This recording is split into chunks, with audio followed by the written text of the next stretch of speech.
à l'échelle universelle, à l'échelle cosmique. Oui, nous sommes sur Terre. Par rapport à la Terre, nous la voyons grande. Mais projetons-nous un peu dans l'univers, dans le domaine du cosmos, qui n'est que la partie physique de l'univers. Je ne touche même pas la dimension surnaturelle, parce que tout le monde n'est pas initié. Dans le bon sens, initié veut dire être introduit par le baptême en Christ dans le Saint-Esprit. Je ne parle pas du baptême d'eau. Je parle de la rencontre avec Dieu, qui te permet automatiquement d'être initié dans le sang de Jésus-Christ. Normalement, un chrétien, aucun sorcier ne peut le tuer. Amen. À partir de ce moment, la manière dont tu as de percevoir les choses, cette manière est selon Dieu. C'est ce qui fait que Dieu peut permettre que toi, tes choses durent. Parce que pour lui, ça ne dure pas. Depuis là, Dieu dit, 1000 ans chez nous, c'est un seul jour chez lui. Yes. Donc tu n'es pas en retard. Yes. Amen. Amen. Donc, toi, à 35 ans, 45 ans, 50 ans, tu te dis que viens. Qui t'a dit que tu es vieille? Qui t'a dit cela? Abraham pleure parce qu'il n'avait pas encore d'enfant. Dieu lui pousse à comment le connecter à les générations qui viendront de lui. Dieu pense peuple, Abraham pense enfant. Vous voyez, jusqu'à ce qu'Abraham soit fatigué de penser, la pensée de Dieu vient lui être imposée un matin, là où il ne pouvait même pas penser que c'était possible.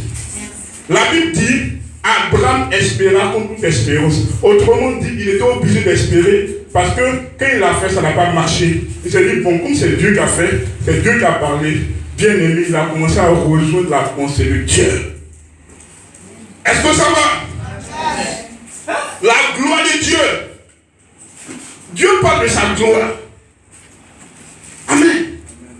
Les gens vont te mépriser quand tu vas accepter de pousser la pensée de Dieu. Les hommes ne pourront pas te comprendre.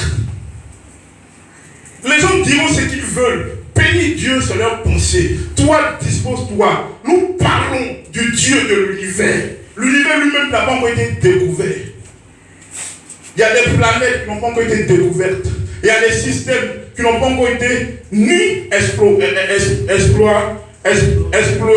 encore moins exploités.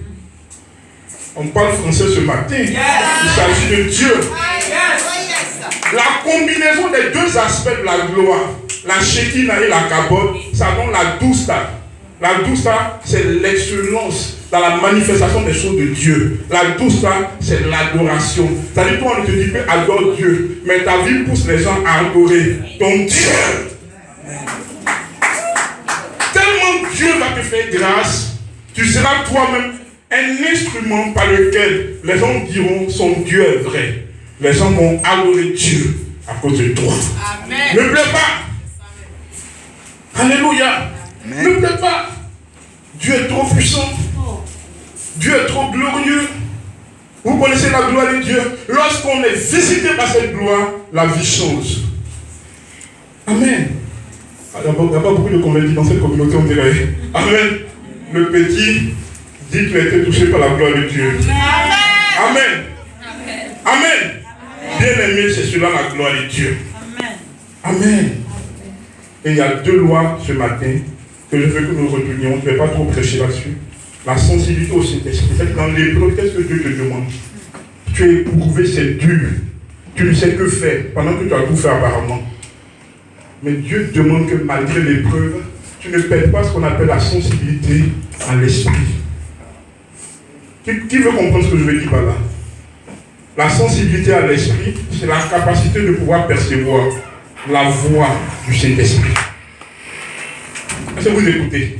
C'est-à-dire, quel que soit ce que vous vivez, vous ne devez jamais perdre la capacité à écouter l'esprit.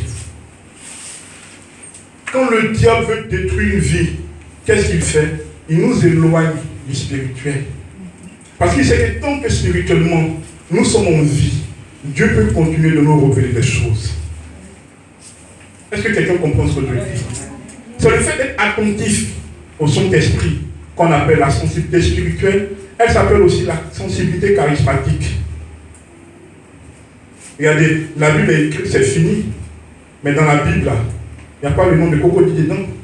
Mais des fois, le Saint-Esprit qui a poussé les gens à écrire la Bible, qui est une parole générale, va te dire de manière spécifique, là où il a déposé pour toi ton miracle.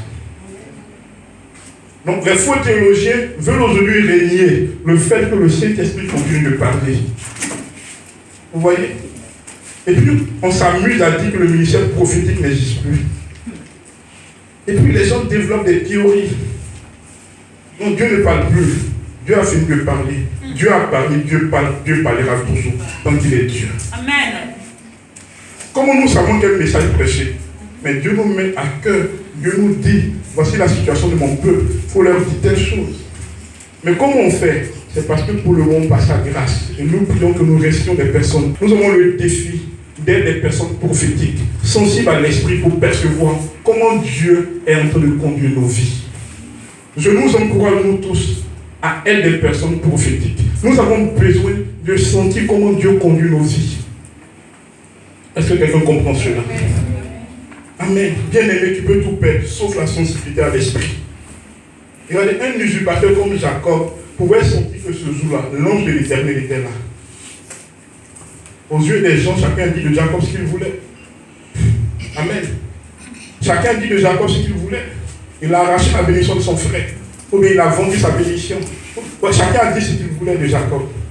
Les gens n'ont pas compris qu'avant que Jacob ne naisse, Dieu avait déjà prophétisé à sa propre mère que c'est lui, Jacob, qui va être au-dessus de son frère. Il y a des versions dans lesquelles c'est écrit « J'ai aimé Jacob, j'ai haï Ésaü ». Non, Dieu n'a jamais de haine dans son cœur. La vraie définition, Dieu a dit « J'ai préféré, selon mon plan de salut, que ce soit Jacob qui soit au devant, mais je n'ai pas rejeté Ésaü. » Amen. Dieu n'a pas de haine. Alléluia. Faisons beaucoup attention. Quels que soient les gens quel que soit même le péché que tu as commis, tant que tu as la conscience que Dieu est ton Dieu, ça va traumatiser les gens. Dieu n'en a jamais semblé sur toi. Réponds-toi simplement et dans ton esprit, sache que Dieu est avec toi. Maintenant, les gens qui sont chargés de juger, ils font un bon travail, c'est les juges. Mais toi, Dieu va te récompenser. Je te dis la vérité. Il y a une jeune dame qui était chrétienne, et puis un jour elle a glissé, elle a connu une chute. Quelque temps après, elle remarque qu'elle a perdu son travail. Chacun pouvait dire ce qu'il veut d'elle. C'est parce que tu as chuté, que tu as perdu ton travail. Vous voyez? Elle n'a pas paniqué. Elle s'est assise sur sa chaise, elle a fait asseoir Dieu sur l'autre chaise. Elle dit Dieu, c'est moi qui ai péché. Je te demande pardon. Les hommes même qui ne sont pas droits dans le monde, ils accordent des grâces présidentielles. Des grâces présidentielles. Comme toi, Dieu, tu peux m'accorder la grâce. Et quelque temps après, les portes se sont ouvertes. Elle venait de comprendre que même si elle a péché, Dieu reste Dieu. C'est à elle d'aller vers lui. Yes. Elle était sensible à la voix qui lui a dit, si tes réponses sont suffisantes, elle a fait ce que Dieu lui a demandé. N'écoutez pas les gens. Quand vous avez besoin que Dieu agisse dans votre vie, écoutez le Saint-Esprit. Et le Saint-Esprit n'est pas forcément dans une personne de grande renommée. Le Saint-Esprit est là où il t'a dit va. Est-ce qu'on se comprend ce matin? Et quand la jeune fille s'est repentie, Dieu lui a fait grâce. Donc restez sensible à l'esprit. En Proverbe chapitre 4, Amen. Le Proverbe chapitre 4, le verset 1. Proverbe 4, verset 1 dit quoi? Proverbe chapitre 4, verset 1. Pardonnez. Proverbe c'est l'Ancien Testament. Je connais des gens ici qui sont dans le Nouveau Testament. Pardonnez. Pardonnez. Proverbe là, c'est l'Ancien Testament. Proverbe, c'est l'Ancien Testament. Écoutez mes fils, l'instruction d'un père et soyez attentifs pour connaître la sagesse. Vous comprenez? Le fait d'être attentif, c'est ça la sensibilité à l'esprit. Ne paniquez pas devant les situations. Il y a des gens qui sont spéciaux. Une situation ne doit... Non! Quoi? Dieu peut t'avoir promis. Et il va envoyer le contraire de ce qu'il t'a promis, juste pour voir comment tu réagis. Il y a des gens... Non! Le fruit de l'esprit, c'est la maîtrise de soi. Yes. Chaque fois, demande-toi, est-ce que tu manifestes les 9 éléments du fruit de l'esprit? C'est ce qui te permet de savoir que tu es dans la présence de Dieu ou non. Si c'est prier là, bien ici, il y a des camps de prière. Mais quand les gens finissent de prier, est-ce qu'ils sont connectés au Seigneur? Amen. So. Oui, c'est pas mauvais. Mais quand on finit de faire ça, on est où? Dieu a demandé à Adam, où es-tu? Tu n'as pas dit qu'est-ce que tu as fait.